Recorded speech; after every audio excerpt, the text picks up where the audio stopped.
أجمعين. الحمد لله والصلاة والسلام على سيدنا محمد وعلى آله وأصحابه أجمعين، أما بعد.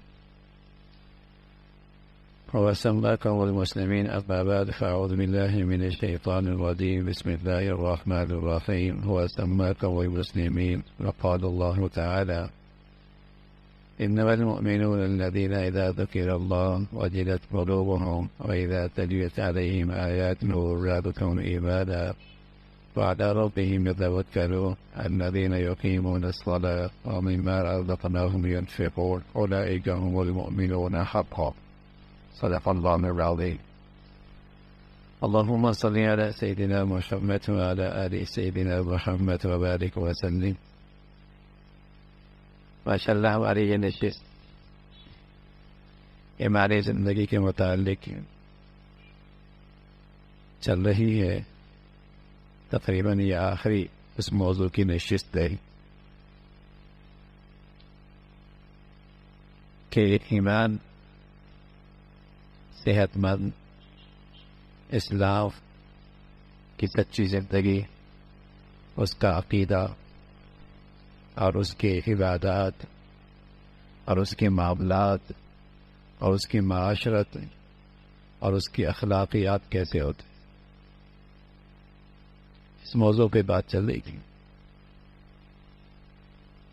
تو آخر میں ہم یہ عرض کر دیتے ہیں کہ اللہ کے نبی صلی اللہ علیہ وسلم نے یہ بات بتائی کہ گویا کہ ایمان نیکیوں سے بڑھتا ہے اور یہ ایمان کی زندگی گناہوں سے خراب ہوتی. الایمان یزید و ینقص، ایمان بڑھتا بھی ہے اور ایمان گھٹتا بھی ہے. وَإِذَا تُلِيَتْ عَلَيْهِمْ آيَاتُهُ زَادَتْهُمْ ایمانا. اللہ کریم فرما رہا ہے کہ تلاوت ہوتی ہے تو ان کا ایمان بڑھ جاتا ہے. تلاوت ہوتی ہے تو ان کا ایمان بڑھ جاتا ہے کہ اللہ تعالیٰ کا یہ کہا سچا ہے، اللہ کی یہ بات سچی ہے، اللہ تعالیٰ کا یہ حکم عین حکمت اور مصلحت کے مطابق ہے. ان کا ایمان اللہ کی ذات پہ اور بڑھ جاتا.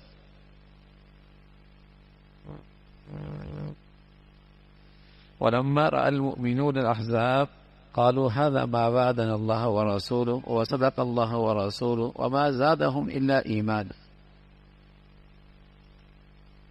جب سچے ایمان والوں نے دیکھا کہ ساری دنیا کا کفر ان کے مقابلے پہ کھڑا ہو گیا. وَلَمَّا رَأَى الْمُؤْمِنُونَ الْأَحْزَابَ، جب سچے ایمان والوں نے دیکھا سارا دنیا کفر، مسلمانوں کی یہ سچی ریاست اسلام پہ جو کھڑی ہے مدینہ منورہ کی، اس کے مقابلے میں ساری دنیا کفر اکٹھا ہے.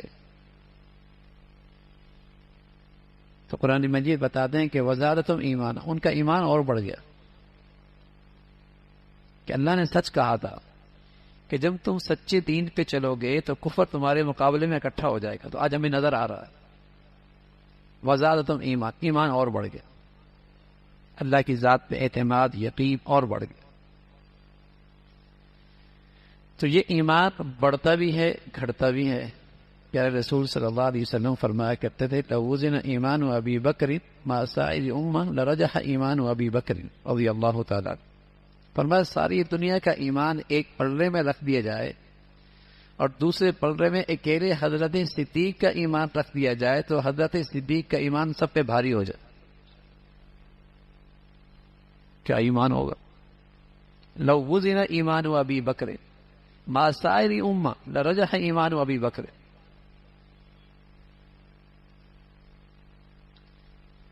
حضور علیہ الصلوۃ والسلام کی پیاری اہلیہ حضرت عائشہ رضی اللہ تعالیٰ عنہا ایک دن صحن میں اللہ کے نبی صلی اللہ علیہ وسلم کے ساتھ بیٹھی ہوئی. 14ویں کا چاند چمک رہا تھا، ستارے خوب نظر آ رہے تھے. تو حضرت عائشہ فرمانے لگی رضی اللہ تعالیٰ نے یا رسول اللہ کسی کی اتنی بھی نیکیاں ہوں گی جتنی آسمان پہ ستارے ہیں. حضرت عائشہ کا خیال تھا کہ آپ میرے ابا کا نام لیں گے. آپ نے فرمایا عائشہ عمر کی نیکیاں آسمان کے ستاروں سے بھی زیادہ. تو حضرت عائشہ کچھ خاموش سی ہو گئی. تو حضور علیہ الصلوۃ والسلام فرمانے لگے عائشہ تم چاہ رہی تمہارا ابا کا نام آئے گا؟ سنو، عمر کی ساری زندگی کی نیکیاں ایک طرف اور تمہارے ابا کی ایک رات کی نیکیاں جو اس نے میرے ساتھ ہجرت میں غار میں گزاری ہے وہ ایک طرف۔ حضرت عمر فرمایا کرتے تھے صدیق سے کہ میری ساری زندگی کی نیکیاں لے لو، اس رات کی نیکیاں مجھے دے دو جو ہجرت کی رات تم نے اللہ کے نبی کے ساتھ گزاری ہے۔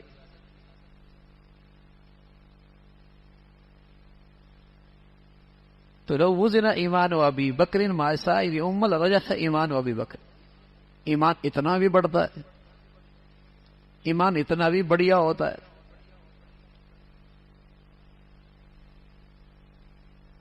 بڑھتا ہے ایمان، اور ایمان گھٹتا بھی ہے، کمزور بھی ہوتا ہے۔ جیسے درخت کی جڑیں خشک ہو جائیں زمین میں، جو نظر تو نہیں آتی لیکن درخت اس کی گواہی دیتا ہے کہ جڑوں کی کیا حالت ہے، پھل نہ آئے، پھول نہ آئے، پتے گر جائیں، شاخیں نہ رہیں، تنا سوکھ جائے، اور یہ پورا درخت اپنی پہچان ہی کھو بیٹھے، سوکھ جائے بالکل۔ تو اس درخت نے بتا دیا نا کہ زمین کے اندر چھپی چیز کا کیا حال ہے، جڑ کا، کہ اپنی پہچان ہی نہ رہی۔ اسی طرح مسلمان کا ایمان تو اندر سے چھپی ہوئی چیز ہے، نظر نہیں آتا، لیکن اس کی زندگی بتاتی ہے۔ اگر اپنے عقیدے میں اور اپنی عبادات میں اور اپنے معاملات میں اور اپنی معاشرت میں اور اپنی اخلاقیات میں کہیں بھی تازگی ایمان کی نظر نہ آئے تو بتائیے اس کے اندر کا ایمان کا کیا حال ہو، کہ نہ اس کا اللہ کی ذات پہ ایمان یقین مسلمانوں کا ساتھ، نہ اس کی زندگی میں عبادت مسلمانوں کی سی، نہ اس کی معاشرت مسلمانوں کی سی، نہ اس کے معاملات لین دین مسلمانوں کے سے، نہ اس کے اخلاقیات مسلمانوں کے سے، تو پھر نام کا ہی مسلمان رہ گیا نا بھائی، کہ ابا نے بچپن میں مسلمانوں کا نام رکھ دیا تھا اور کچھ بچپن میں اس کے اسلام کے مطابق کچھ رسم و رواج ہو گئے تھے، اور جب مرے گا تو لوگ جنازہ پڑھ لیں گے، باقی تو اس کی زندگی میں کوئی اسلام کی شناخت نہیں ہے، تو ایمان اتنا بھی گھٹتا ہے۔ اور ایسا بھی مسلمان نظر آتے اور بے شمار نظر آتے ہیں جنہیں کلمہ بھی الفاظ بھی صحیح طور پہ نہیں آتے، کلمے کا مفہوم بھی کوئی نہیں پتا، اور ایمان کے بعد سب سے بڑا فریضہ نماز، اس کا کتنا اہتمام ہے، زکوٰۃ کی ادائیگی کتنی ہے، روزے کے ساتھ ان کا کیا سلوک ہے۔ معاشرت دیکھیں تو ان کی زندگی میں اور ہندوؤں کی زندگی میں کوئی فرق نہیں آتا، ان کی زندگی میں اور عیسائیوں کی زندگی میں کوئی فرق نظر نہیں آتا۔ معاملات دیکھیں تو جو یہودی سود لیتے تھے یہ بھی لیتے ہیں، جیسے سعودی لین دین جو سود کا کرتے تھے وہ بھی کرتے، جیسے یہودیوں کے ہاں جوا اور قمار تھا، ان کے ہاں بھی قمار اور جوا ہے، یعنی وہ ساری وہ چیزیں جو غیروں کی ہیں وہ اس کی زندگی میں ہے۔ ایمان اتنا کمزور ہو گیا، کہیں نظر نہیں آتا۔ تو پیارے رسول صلی اللہ علیہ وسلم نے بتایا کہ ایمان بڑھتا بھی ہے گھٹتا بھی ہے، نیکیوں سے بڑھے گا، اعمال صالحہ سے بڑھے گا، بڑھتا چلا جاتا، بڑھتا ہی چلا جاتا، اور گناہوں سے ایمان گھٹتا ہے، کمزور ہو جاتا ہے۔ اگر گناہ نیکیوں سے بڑھ گئے تو ایمان کی سطح روز بروز نیچے آئے گی۔ صحت کو اور جسم کا وزن بڑھانے کے لیے اور صحت بحال رکھنے کے لیے دو چیزوں کی ضرورت ہوتی ہے، کہ جسم کو آپ غذا بھی اچھی دیں اور اس کے لیے پرہیز بھی اچھی کریں۔ صحت بحال ہو جائے، وزن ٹھیک ہو جائے، غذا بھی اچھی کر لیں اور ساتھ ساتھ اس کو مضر چیزوں سے بھی بچائیں. تو مسلمان کی ایمانی زندگی کی صحت کے لیے اچھی نیکیوں کی بھی ضرورت ہے، اعمال صالحہ بھی اچھے ہوں، اللہ تعالیٰ کے فرائض اور واجبات اور سنن کا اہتمام بھی خوب ہو، اور ساتھ ساتھ جو زہریلے اثرات ہیں، جو مضر چیزیں ہیں، گناہ، آنکھوں کی خیانت، زبان کی خیانت، کانوں کی خیانت، یعلم خائنۃ الاعین وما تخفی الصدور، جو خیانت کر رہے ہو اللہ سب جانتے ہیں. تو مضر چیزوں سے بھی اپنا ایمان بچائے گا تب صحت بچ، ورنہ تو نہیں بھائی. تو رمضان پورا گزر گیا ہے، اور یہ رمضان آتا ہی اس لیے ہے کہ مسلمان کا ایمان صحت مند ہو جائے، مسلمانوں کا ایمان صحت مند ہو جائے، کہ اس کی زندگی میں اچھی اچھی نیکیاں اور فرائض اور اللہ کے احکامات سے ہوں، اور اس کی زندگی میں تقوی، پرہیزگاری، گناہوں پہ سچی توبہ، سچی معافی، یہ ہو جائے. سبحان اللہ، ایمان صحت مند ہو جائے.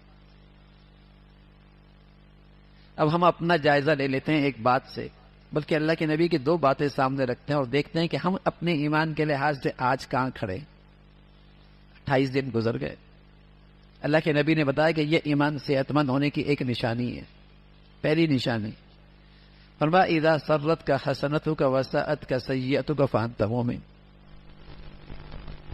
کہ جب تو نیکی کرے تجھے بڑی خوشی ہو، اور جب تجھ سے اللہ کی نافرمانی ہو جائے تو پریشان اور بے چین ہو جائے.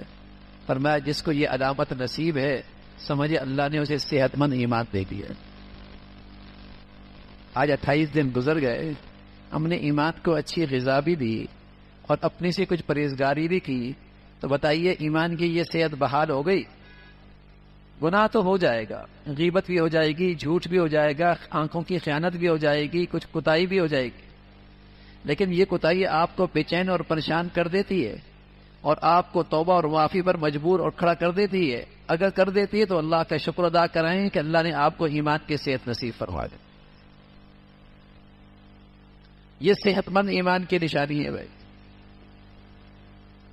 اور اگر اب تک کیفیت وہی ہے کہ گناہ زندگی میں ہیں اور ان کی عادت باقی ہے، نیکیاں بھی چل رہے ہیں، گناہوں کا سلسلہ بھی چل رہا ہے، اور گناہ پہ شرمندگی اور ندامت بالکل نہیں ہے، تو میرے عزیزو چند 1-2 شامیں رہ گئیں اور 1-2 راتیں رہ گئیں، تھوڑے سے لمحات رہ گئے، ابھی بھی موقع ہے. اگر سچی توبہ اور ندامت ہو جائے تو انشاءاللہ کچھ نہیں گیا، بہت کچھ مل سکتا، بہت کچھ مل سکتا ہے ان گھڑیوں کے اندر. ورنہ جو ایمان مطلوب ہے اس رمضان میں، اور جو ہدف ہے رمضان کا، اور جو اصل سیزن ہے رمضان کا، وہ صرف روزے نہیں ہے، وہ صرف افطاری نہیں ہے، وہ صرف قیام نہیں ہے راتوں کا، وہ تو ایمان کی صحت ہے. وہ تبھی ممکن ہے جب غذا بھی اچھی ہو اور توبہ بھی بڑی ہو، غذا بھی اچھی ہو، معافی بھی بڑی ہو، اعمال صالحہ بھی خوب ہو، پرہیزگاری بھی خوب ہو. مطلوب یہ ہے رمضان میں.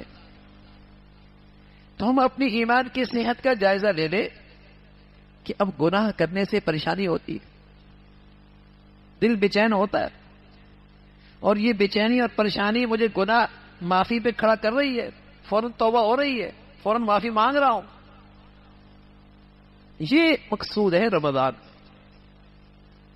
اب 11 مہینے اگلے آئیں گے، گناہ تو ہو جائیں گے، غلطیاں تو ہو جائیں گی، انسان ہے، کمزور ہے، بشر ہے، کر بیٹھے گا غلطی. لیکن اگر ایمان کی یہ سطح نصیب ہو گئی تو انشاءاللہ نجات ہو جائے گی. فوراً توبہ کر لے گا، فوراً معافی مانگ لے گا، جہاں قصور ہوا رات سونے سے پہلے معاملہ صاف کر لے گا. یہ ایمان ہے، ایسا صحت مند ایمان چاہیے بھائی. دوسری نشانی اللہ کے نبی نے بتائی، ایک تو یہ ہو گئی، دوسری نشانی صحت مند ایمان، کسی درجے کا ایمان، کسی درجے کا ایمان. فرمایا من رأى منکم منکرا فلیغیرہ بیدہ، فإن لم يستطع فبلسانه فإن لم يستطع فبقلبه وذلك أضعف الإيمان. اللہ کی نافرمانی دیکھے تو ہاتھ سے روکے. بچوں میں دیکھ رہا ہے، گھر میں دیکھ رہا ہے، کاروبار میں دیکھ رہا ہے، اپنے ماتحتوں میں دیکھ رہا ہے، جہاں اس کا ہاتھ چلتا ہے، زبان چلتی ہے، اس کی بات کی اہمیت ہے، اس کے اختیارات ہیں، گناہ دیکھ رہا ہے، روک رہا ہے. تیسری صورت یہ ہے کہ نہیں روک سکتا، نہ ہاتھ سے نہ زبان سے. اب کیا کر رہا ہے؟ گھر میں آگ لگ جائے تو آدمی اپنے ہاتھ سے بجھاتا ہے، ہاتھ سے نہیں بجھا پاتا تو لوگوں کو مدد کے لیے زبان سے بلاتا ہے. تب زبان سے بھی کام نہ چلے تو ایک طرف بیٹھ کر سوچتا ہے کہ اس آگ کو کیسے بجھاؤں، بے چین ہوتا ہے. گناہ کی آگ لگی ہے زندگی میں، گھر میں، بچوں میں، رشتہ ماتحتوں میں، اپنے دائرہ اختیار میں. ہاتھ سے بجھایا نہیں بجھ پا رہی، زبان سے بجھایا نہیں بجھ پا رہی. تیسری صورت کیا ہے؟ بیٹھا ہے، بے چین ہے، سوچ رہا ہے، فکر مند ہے، یہ گناہ کی آگ کیسے بجھاؤں. فرما اگر یہ بے چینی بھی ہے گناہ کو دیکھ کر تو سمجھو پھر بھی ایمان موجود. اور ایک روایت میں آیا اس کے آگے کوئی ایمان نہیں. ایسا کوئی مسلمان نہیں ہوتا کہ گناہ پالے اپنی زندگی میں. ایسا کوئی مسلمان نہیں ہوتا کہ اپنی زندگی میں گناہوں کو پالے، گناہ کی زندگی کو اپنی زندگی کی ضرورت سمجھے، گناہ کو اپنی زندگی کی عزت سمجھے، اسٹیٹس سمجھے. ایسا مسلمان نہیں ہوتا. یہاں ایمان کوئی نہیں ہوتا. تو ایمان بڑھتا بھی ہے، گھٹتا بھی ہے. اور چند لمحے میرے عزیزو، ان لمحوں کے اندر بھی اگر اپنے گناہوں پہ سچی معافی اور سچی توبہ نصیب ہو جائے تو انشاءاللہ پھر بھی اس رمضان کی کمائی ہاتھ سے نہیں گئی. پھر بھی بہت کچھ مل سکتا ہے، پھر بھی بہت کچھ مل سکتا ہے. اللہ تعالی ہمیں قدردانی نصیب فرمائے اور ایمان کی یہ صحت نصیب فرمائے. اللهم لك الحمد كله ولك الشكر كله. اللهم لك الحمد كله ولك الشكر كله. اللهم أعنا على ذكرك وشكرك وحسن عبادتك. اللهم أعنا على ذكرك وشكرك وحسن عبادتك. أستغفر الله ونتوب إليك. أستغفر الله ونتوب إليك. وصلى الله على سيدنا محمد وعلى آله وأصحابه أجمعين. ہماری گزارش یہ ہے آج کہ ماشاءاللہ ایک بڑا مجمع تو اعتکاف میں بیٹھا ہے.